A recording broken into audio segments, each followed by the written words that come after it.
Hola, mi nombre es Ángela Cifuentes, yo soy estudiante de Coordinación de Servicios Hoteleros en la ficha 2499946. El libro que yo elegí fue Satanás de Mario Mendoza. Él es un escritor colombiano que nació en Bogotá en 1964.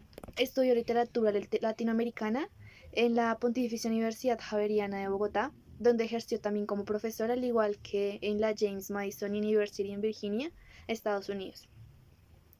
Este libro se desarrolla en la ciudad de Bogotá, precisamente en La Candelaria y sus alrededores, y narra paralelamente la historia de cuatro personas: María, Andrés, Ernesto y Campo Elías.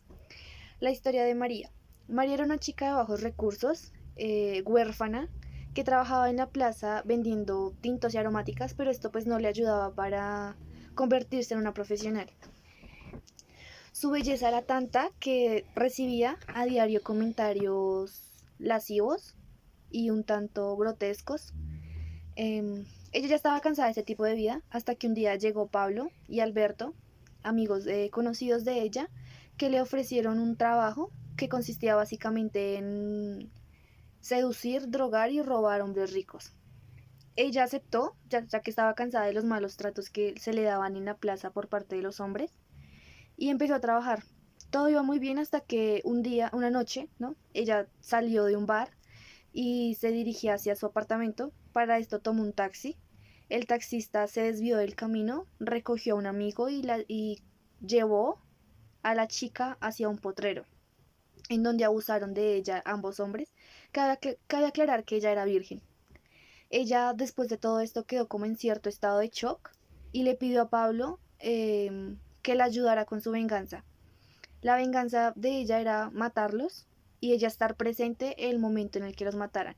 Ella después de esto no sintió ningún tipo de remordimiento ni de dolor, sino sintió satisfacción, como que se liberó un peso que tenía encima desde que ellos abusaron de ella. Cuando la historia de Andrés, él es un pintor, él era un pintor bastante bueno que venía de una familia acomodada. Un día, Andrés recibió la llamada de su tío Manuel, donde le pedía hacer un retrato de él, y Andrés accedió.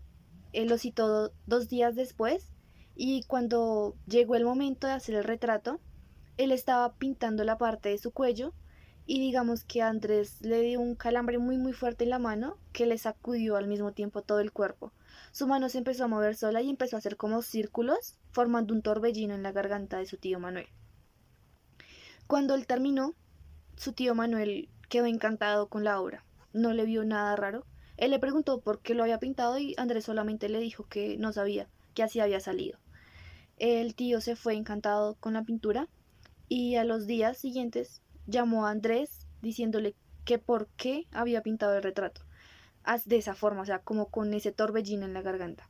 Andrés no supo responder y le preguntó de nuevo por qué. Y el tío le respondió que le habían diagnosticado cáncer en la garganta y que le quedaban muy pocos meses de vida. Andrés después de eso se negó rotundamente a volver a hacer una pintura, pero Angélica le rogó, le rogó repetidas veces que le hiciera una pintura a ella, un retrato a ella. Él accedió, pues Angélica era su exnovia, entonces como que ahí hubo un factor que lo hizo como decidirse a hacer la pintura. Cuando llegó el momento de pintarla, él había decidido como pintarla como una diosa, ¿sí? Inspirándose en todo este mundo de los dioses. Creó el escenario y la estaba pintando. Cuando llegó a la parte de las mejillas, Andrés sintió una punzada muy fuerte en la cabeza y en los ojos que lo desestabilizó por completo. Y empezó a pintarle llagas en toda esta parte a Angélica. Entonces no la pintó como una diosa, sino como una diosa leprosa. Eh, Al poco tiempo, Angélica lo llamó pidiéndole que se encontraran en Monserrate. Ellos se encontraron y entraron a una cafetería en donde Angélica le confesó que tenía molusco contagioso, que es como un síntoma del SIDA. Ella había contraído SIDA después de terminar con él, ya que estaba muy dolida, entonces empezó a tener muchas relaciones sexuales con el primer hombre que se lo propusiera.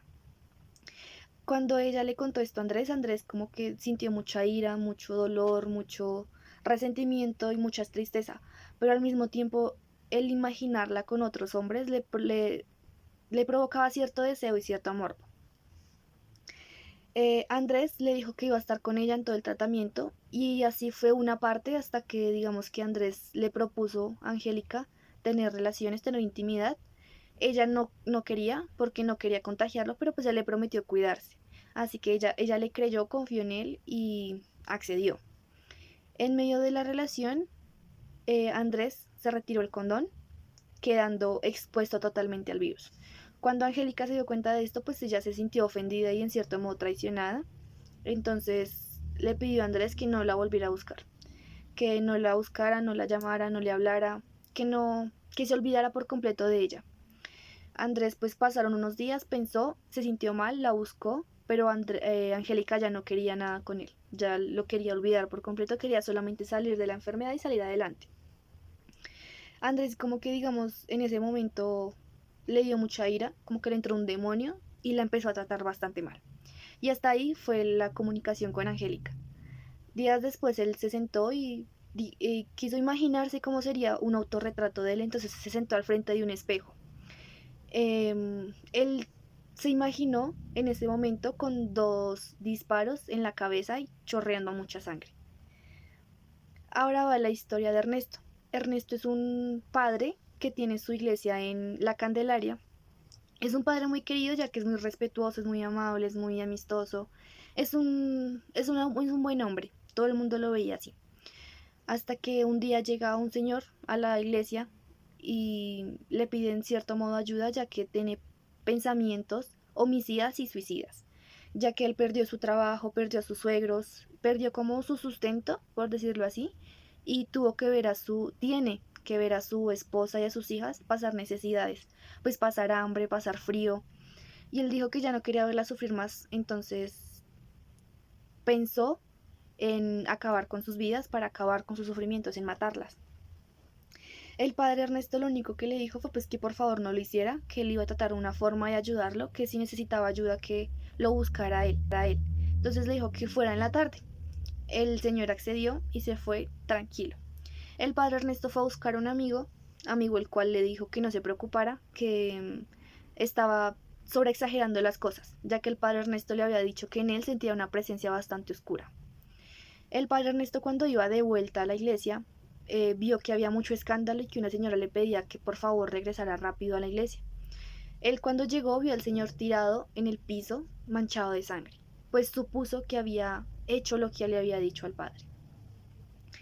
Cuando llegó, efectivamente le confesó el crimen al padre y se iba a matar él también. Se iba a suicidar al frente del padre y al frente de, de la estatua de Cristo. El padre lo evitó, llamaron a la policía y pues lo llevaron a la cárcel. El padre lo visitaba constantemente en la cárcel hasta que un día, digamos que el señor le echó la culpa al padre de lo que había pasado. Le dijo que él también tenía culpa en eso. El padre pues dejó de visitarlo.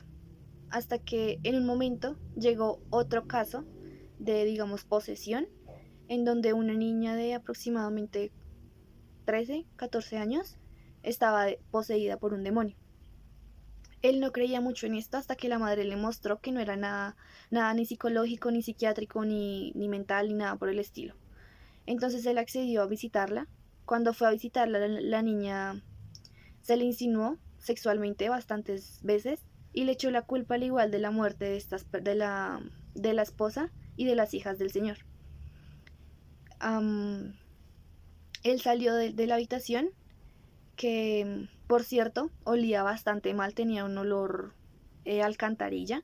La madre había dicho que había tratado de limpiar la habitación bastantes veces, pero siempre volvía el olor.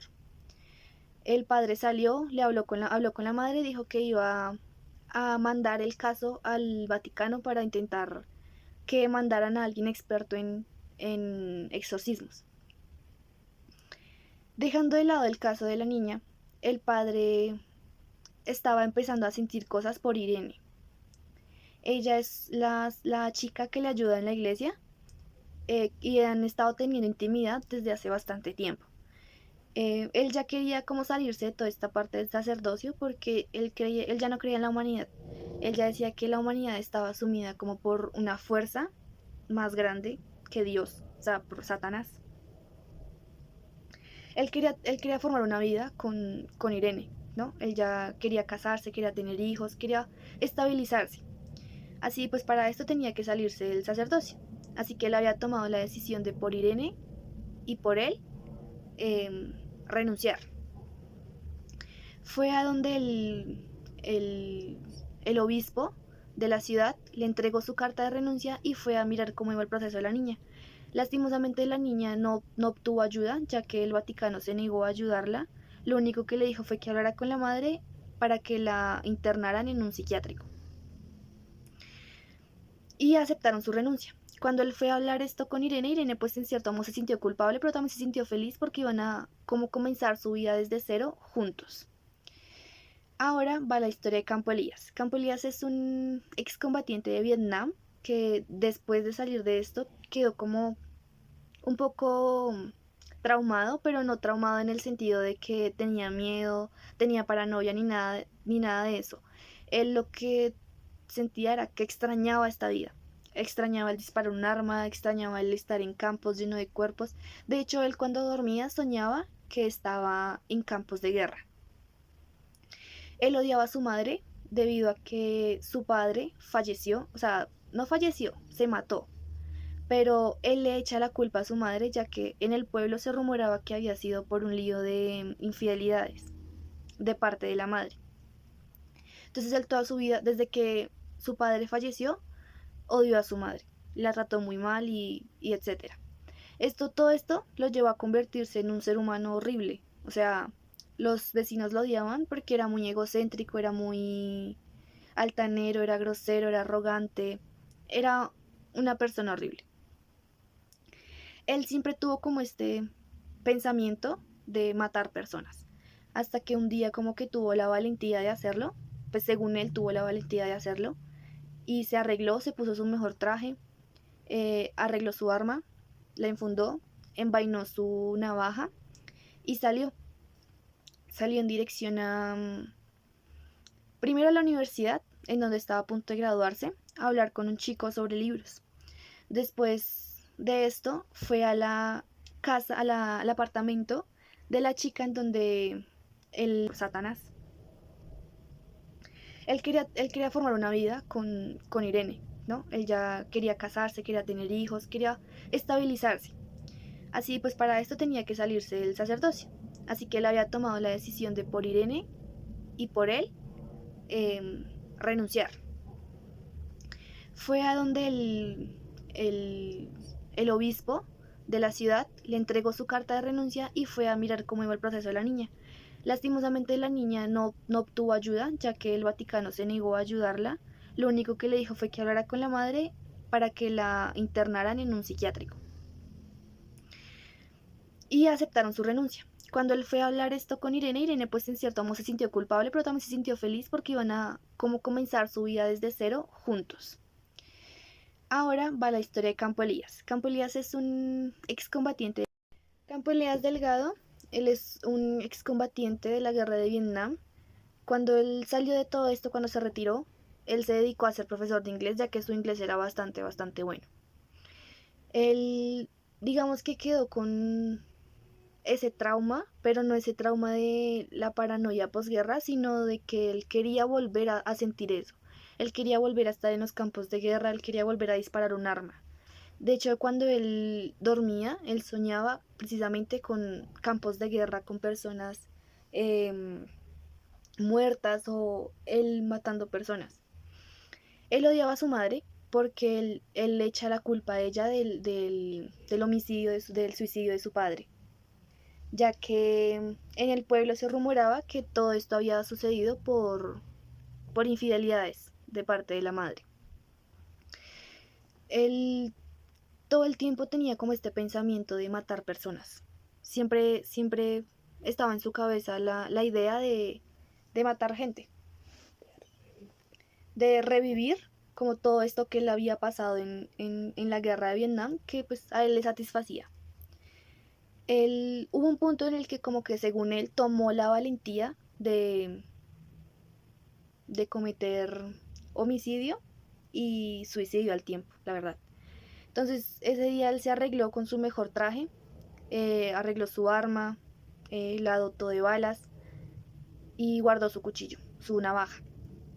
Salió de su casa en dirección al apartamento donde vivía la niña a la cual le daba clases de inglés. Cuando entró, habló con la madre, se sentó muy tranquilamente, habló con ella, hasta que llegó un punto donde se cansó, la empezó a golpear hasta dejarla inconsciente, la amarró de brazos y piernas y le selló la boca. Entró al cuarto de la niña. Cuando entró al cuarto de la niña se dio cuenta que estaba estudiando el libro con el que él le enseñaba inglés, que era El extraño caso del Dr. Jekyll y Mr. Hyde. Y empezaron a hablar un rato sobre el libro, sobre unas dudas que tenía la niña, que era un ángel caído, que lo que para él significaba era como la luz y la oscuridad de una persona, el bien y el mal, las dos caras de una persona, que técnicamente es como también de lo que se basa este libro, que es como ambas caras de una persona que se muestra perfectamente un tono más fuerte que a la niña le infunde miedo. Y de que pare, él no le hace caso. Él sigue hablando de esta forma hasta que llega un punto en el que empieza a lastimar a la niña. La golpea, le proporciona heridas de la navaja en sus brazos y piernas. Hasta que llega un punto en el que se cansa y decide acabar con su vida con una herida en el corazón. Deja un charco de sangre totalmente grande en la cama y en la habitación de la niña, lo cual para él es satisfactorio. Después de esto sale, se asea, toma ropa del armario de la habitación de la madre, donde tiene ropa de hombre, y se cambia. Sale al como el comedor, donde tenía la madre amarrada, y ve que ella está tomando conciencia de nuevo. Después de esto, él le dice a la madre que mató a su hija, deja a la madre sufriendo por un rato hasta que también se cansa y la mata, acaba con su vida. Sale del apartamento y se dirige hacia donde él vivía. Va donde su madre y la encuentra tomando café, o sea, haciendo café y tomándolo. Le ofrece un poco y él no lo recibe, le contesta de una muy mala manera. Ella le pide que por favor no la trate así. Él no le hace caso, se cansa de escucharla, entonces le empieza a echar en cara lo del suicidio del papá. La mamá le trata de hacer como entrar en razón de que las cosas no fueron así, él no hace caso, no le pone cuidado, se cansa de escucharla y le proporciona un disparo en la cabeza. Él al ser excombatiente de Vietnam, como que sus tiros no fallan, son muy certeros. Entonces le disparó en la cabeza, le roció gasolina encima y prendió fuego. Se quedó un rato viendo cómo todo se consumía en las llamas y empezó a bajar y a pasar por cada apartamento matando a sus vecinos. Mató a su vecina, la cual en una ocasión le había pedido dinero para las personas desplazadas. Mató a 3 jóvenes universitarias que vivían al lado del apartamento de su vecina y salió muy tranquilo viendo cómo todo el edificio se consumía en llamas. Luego de esto se dirigió